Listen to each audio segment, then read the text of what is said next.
अब हम नहीं करेंगे, लेकिन जो छोटे भाई हैं उनका तो करवाना पड़ेगा।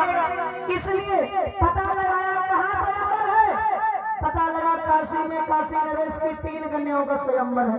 पहुंच गए अम्बा, अंबिका, निकले भूषण साज के बरमाला।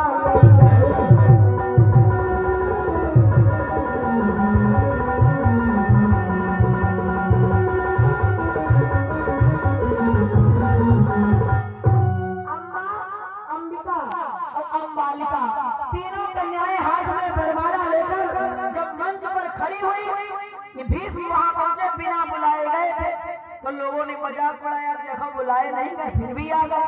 तो दूसरे ने ऐसा बहुत बड़ा ब्रह्मचारी है, बताओ ना, शादी कर ही रहे ऐसा संकल्प ले और स्वयंवर में क्या कर आए। बाबा भीष्म गए जाकर